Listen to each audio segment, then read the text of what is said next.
Bom, olá pessoal, meu nome é Thiago, sou professor de Geografia. Eu vou estar trabalhando com vocês da turma do nono B Vespertino, da escola Isauro Bento Nogueira. Estou substituindo a professora de vocês, a professora titular, que sofreu um acidente, né? Vou ficar alguns meses com vocês e vamos fazer esse trabalho com vocês aí, né, pessoal? Na verdade, eu vou tentar procurar sempre tá explicando aí nos vídeos o conteúdo que eu vou estar cobrando nos exercícios. Não vamos fugir disso aí, tá, pessoal? Então é só assistir os vídeos aí que as respostas vão estar bem direcionadas mesmo, tá bom? Tranquilo? Até mais. Vamos começar. Bom, nesse primeiro momento, a gente vai falar sobre capitalismo, né, pessoal? Capitalismo. Para entender o que é o sistema capitalismo, a gente tem que entender quem o sistema capitalismo ele sucedeu, né? Então a gente pode dar um exemplo, coloquei aqui para vocês mais imagens, exemplificando certinho o que o capitalismo sucedeu, o que existia antes do modelo capitalista, né? Aqui está escrito, ó, o sistema capitalista é o sistema econômico e social que surgiu na Europa durante a Idade Média, entre o século 11 e 15. Lentamente ele se sobrepôs a outro sistema de produção, o feudalismo. Bom, uma breve história aqui sobre o feudalismo, né? Que o que era o feudalismo? Era um grande senhor de terras, né? Geralmente ele fazia cercava, né? Praticamente construía castelo, época de grande castelo, em volta um monte de terras em que ele pegava uma parte dessa produção, né? As pessoas pagavam impostos ou uma parte dessa produção era passado para eles. Aqui tem uma pirâmide da divisão social, como que era, né? Não existia essa mobilidade social, tá, pessoal? Os trabalhadores, né? Camponeses, comerciantes, aqui os guerreiros, aqui o pessoal do clero, né? Da igreja e o rei, né? Então é uma pirâmide com pouca mobilidade. Parece que todo mundo nascia na sua casta, vamos dizer assim, e assim ficava. O que foi o capitalismo, na verdade? O capitalismo foi a obtenção cada vez mais de, né, de riqueza a partir do comércio, tá? Em que esses comerciantes começaram a ganhar cada vez mais dinheiro e começaram a criar também certa importância. E aí, de certa forma, esse sistema de organização social, o feudalismo, ele acabou ruindo, né? Ok? Temos aqui, pessoal, algumas características. Vamos dizer que são as características principais do sistema capitalismo, tá? Então, o capitalismo ele surgiu. A primeira coisa que a gente pode falar sobre o capitalismo é que ele é a objetiva obtenção de lucro, tá? Vamos capital, né? É lucro, tá? Mas existem algumas características dentro do sistema capitalista. O sistema capitalista ele preza pela propriedade privada. O que significa isso, propriedade privada? Alguém é dono, né? Não é o governo, não é o Estado, não é um burocrata político, é alguém pode ser dono de umas terras, de empresas, então ele preza por isso. Você, outra pessoa, né? Geralmente quem tem o capital acaba sendo os donos, né? Aqui, como eu falei para você, Estado mínimo. O que significa Estado mínimo? Significa menos interferência do Estado. Enquanto menos Estado querer tomar a terra de alguém, controlar, o capitalismo ele preza por isso, né? A lei de oferta e procura. O que significa isso? Que os preços, o capitalismo defende. Isso é livre mercado, tá, pessoal? Isso é regra básica de livre mercado.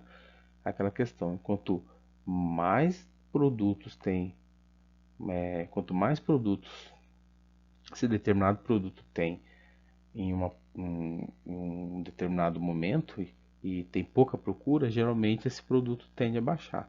Agora, quando tem pouca oferta desse produto e muita procura, geralmente tende a aumentar. Vamos dar um exemplo clássico, a carne. A nossa carne ela subiu pra caramba, né? Mas por que, professor?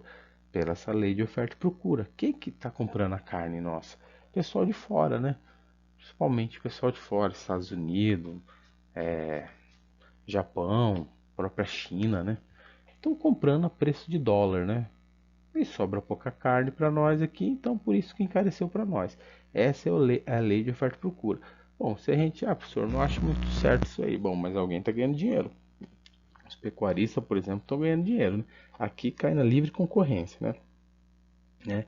A partir do momento que o Estado tem que deixa essa livre concorrência, quer dizer o quê? Que ele não interfere, ele não dá dinheiro nem para um nem para outro, ele não interfere, ele deixa livre concorrência. Aquele que ofereceu o melhor preço para o consumidor vence. Bom, essa é a regra. Geralmente, às vezes não acontece, tá, pessoal? Tem alguns casos que o Estado realmente intervém em alguns setores, né? Principalmente nos agrícolas, nos países desenvolvidos. Essa estratificação social quer dizer o quê? Diversidade de classes sociais. O que significa isso? Quer dizer que você pode migrar da sua classe baixa para uma classe média, ou a classe média migrar. É um processo que acontece, é, a gente não acompanha tanto assim, mas a gente consegue perceber que pessoas que investem, que têm uma ideia, geralmente conseguem essa mobilidade dentro das classes, né? Existe isso, o capitalismo proporciona isso, tá? Ok? A gente vai falar também um pouco de socialismo mais para frente, mas aqui eu quero frisar mais as características do capitalismo para vocês, tá? Ok? Nessa parte aqui tem um exercício que eu coloquei burguesia e proletariado, né? Que faz parte aí também né, das definições, né? O que seria burguesia e o que seria proletariado? A gente tem aquela palavra, a gente associa a palavra burguês com alguém com muita grana, né? Mas, na verdade, se a gente pegar lá no tempo do feudalismo, eram os primeiros comerciantes, né? Que ficavam em volta dos burgos. Os burgos eram aqueles castelos, né, pessoal? Bom, a burguesia detém os meios de produção, máquinas, equipamentos, matéria-prima e terras, necessário à produção de bens e mercadoria. Já o proletariado, os trabalhadores, por não possuir meios de produção, vende sua força de trabalho. Mas por que eu coloquei essa imagem? Quão interessante ela é? A gente fica pensando assim, bom, então a base do ganho do burguês é o trabalhador, né? Karl Marx pensou nisso, né? Então o que que ele falou? Pô, é só a gente se unir aqui que a gente tomba ele, né? Mas o que que acontece se quando essa pessoa que tem o capital, o meio de produção, se tem como investir, ela sai também. Então, pessoal, essa é uma pirâmide que quebra tanto se a base não tiver que é não vamos dizer assim, se não tiver a base, não respeitar a modo de produção, quanto quem investe. Então, tanto quanto você é, proteger os trabalhadores demasiadamente, vamos dizer assim, né? E você reunir os trabalhadores, unir os trabalhadores contra os burgueses, assim que tem uns termos assim, reunir contra os burgueses, você quebra essa pirâmide. Mas você quebra essa pirâmide não só com os trabalhadores, você quebra essa pirâmide com ele também. Porque se determinado empresário resolve sair da sua, tirar a sua empresa de determinados lugares, todo mundo aqui fica sem emprego, né, pessoal? Aqui são executivos, né, vamos dizer, o segundo escalão. Então, quando alguém, por exemplo, tira na fábrica da Ford, que saiu aqui do Brasil, 5 mil, 6 mil empregos, então quem perdeu o emprego? Então, quem sustenta a base? Será que é aqui ou aqui? Uma perguntinha interessante, né? Ok? Bom, as fases do capitalismo, pessoal. Eu coloquei imagem, não quis colocar muita definição de característica, eu quero mais falar sobre isso, né? Primeira fase, a fase comercial ou mercantilista. É aquela fase, quem estava falando, que sucedeu o feudalismo, né? São as fases das grandes navegações, eu coloquei a escaravela, e o que eu coloquei aqui é uma representação engraçada, né? A Terra era plana no final, tinha um monstro, como eles acreditavam, né? Em 1500, 1600. Mas foi o período de mercantilista, de mercadorias, principalmente obtenção de ouros. Foi nesse período aqui que tanto Portugal e Inglaterra colonizaram praticamente o mundo e tentaram explorar aí, ao máximo suas colônias, né? Portugal aqui no Brasil, a Espanha no restante da América Central em diante, os ingleses na América do Norte. Foi a fase mercantilista. Então, essas nações mais antigas, elas ficaram ricas através, tá, do acúmulo, principalmente dessa, da exploração das terras, né? Seja lá com plantio, como foi aqui no Brasil, né? Como algodão, cana-de-açúcar, ou com a exploração do ouro, né? A extração, tá? A segunda fase do capitalismo, a gente tem aqui a parte industrial, tá, pessoal? Estamos aqui na Revolução Industrial, século XVIII. Foi outro salto, né? Aí a gente falou do enriquecimento das nações através da fase mercantilista. Agora acontece outro enriquecimento das nações.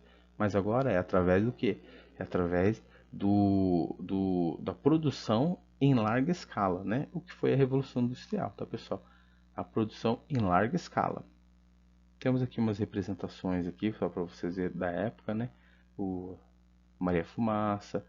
A primeira Revolução Industrial ela se deu principalmente na questão na Inglaterra, né? Começou na Inglaterra e com as máquinas de tecer, né? Então, mas ela evoluiu, né? Vamos dizer que foi um salto produtivo, né? Uma transformação na sociedade. Nesse período, as cidades começam a encher. Esse período, então, casa certinho com a urbanização, tá, pessoal? Extremamente importante para a transformação do nosso mundo como nós conhecemos hoje. A terceira fase é quando os banqueiros eles percebem que se eles investirem também, começarem a emprestar dinheiro para os donos das fábricas, os donos dos meios de produção, eles poderiam ganhar mais dinheiro ainda. Esse que é o período chamado capitalismo monopolista ou financeiro, tá? Vocês podem ver que é um banqueiro, a representação do banqueiro, seus tentáculos, tanto na agropecuária, na indústria, é a fase em que os bancos começam a financiar as indústrias, surgem as grandes corporações. Por que fala que é monopolista? Que a partir do momento que os bancos entram na jogada, surgem aí grandes corporações realmente, tá, pessoal? A gente pode falar aqui essas corporações, principalmente de petróleo, a Exxon, Mobil, surgiu tudo assim, tá, pessoal? Hoje são grandes monopólios. Podemos usar outro exemplo, como por exemplo Coca-Cola, a Ford? Sim, podemos. Quando os bancos entraram nessa linha de crédito para eles poderem ter dinheiro para poder abrir fábrica em tudo quanto é lugar do mundo, eis que surgiu o monopólio. Foi o período que as empresas tiveram realmente um ganho astronômico e tem, tem empresas aí que ganham muito mais até que alguns países, né? Se falar em renda, né, pessoal?